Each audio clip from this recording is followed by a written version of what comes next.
Be ready. 10 seconds to go.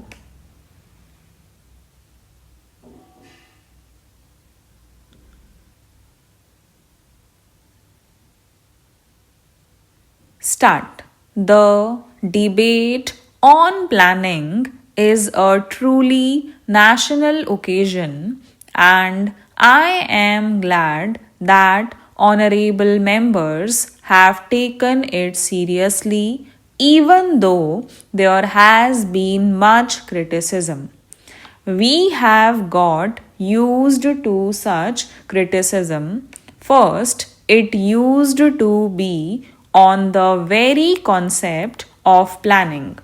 Fortunately, that stage is over and we have come to a phase of development when all parties, I hope, approve of the idea of planning.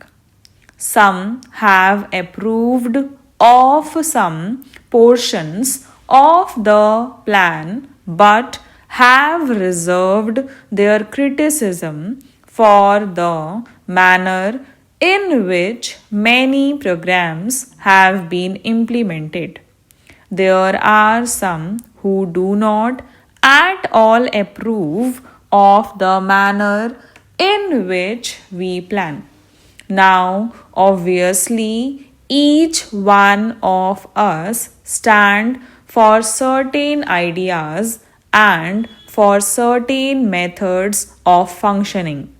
We have, after considerable thought and deliberation, decided on the sort of planning commission which we should have and the manner in which it should work. The Planning Commission consists of independent, non party, non political experts, but even they are not solely responsible for the plan.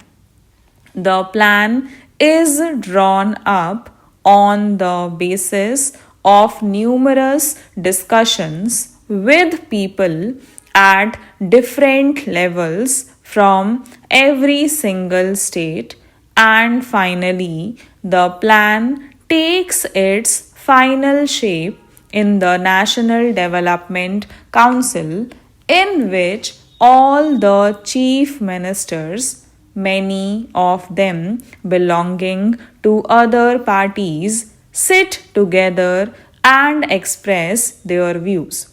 It is true that at these meetings there is also disagreement, not normally on the method of planning, but more about how much each state should get. We all know that none of our programs are adequate for our population's needs. At all times, there has to be a balancing between available resources and what our people need, what we think should be done for them, or even what should be done for one area or another. By and large, the plan is a charter of progress for the next 4 years. We have some idea of how it has functioned already since it has been in existence for a year. Although this formal discussion on the final plan is taking place, how we had a very fine discussion. When the plan was settled in to draft stage, an honorable member said that there was no sense of urgency in the plan. I would like to say that this is not correct. I think that is the difference between the draft outline and the final document. We have tried to inject a sense of urgency in the final document, and the proof of it is that it has recognized the major problems of the day, whether it be unemployment or regional imbalances or other major problems.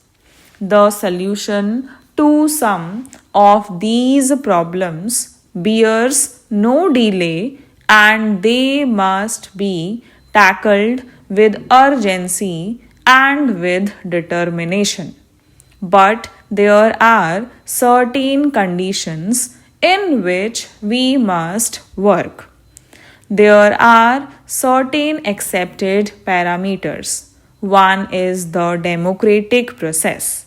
Many people would like us to do several things, some of which we also agree are the right things to do, but we are committed to one democratic process to work with the consent of the people to take along with us as many of the people and as many of the parties as possible.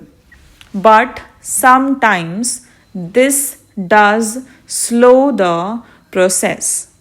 I think that even though it makes the process slower, it strengthens the process and it strengthens whatever work we take in hand. Now, the second parameter with which perhaps some people do not agree, but which we have set for ourselves, is that of a mixed economy. A mixed economy has many faults, but in the circumstances in the country, our government feel that this is one of the conditions which we must set ourselves.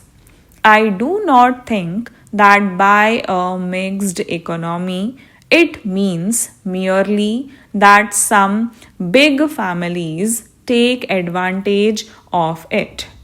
Many of men and under mixed economy of our conception, people should be able to take many programs in hand and work for themselves.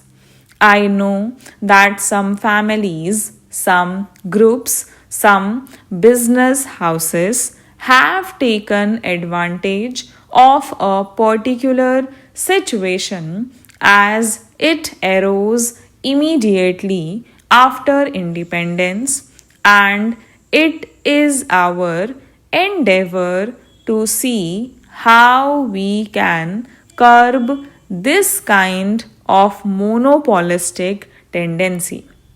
It is not possible in the circumstances in which we are to put a sudden break. We cannot change this particular situation overnight. It has to be done in a way which gives the least shock to the economy. But it must also be done in a way which reduces the delay. By lessening the shock, I do not mean that we go so slow that our program become ineffective, because that would be defeating the very purposes for which we are making new programs. But it does mean that along with the desire for social justice, which is not only a genuine desire, the practical needs of the country today must be attended to the fullest satisfaction. Then only we can solve the major problems of the day, whether it be unemployment or any such other problem. Stop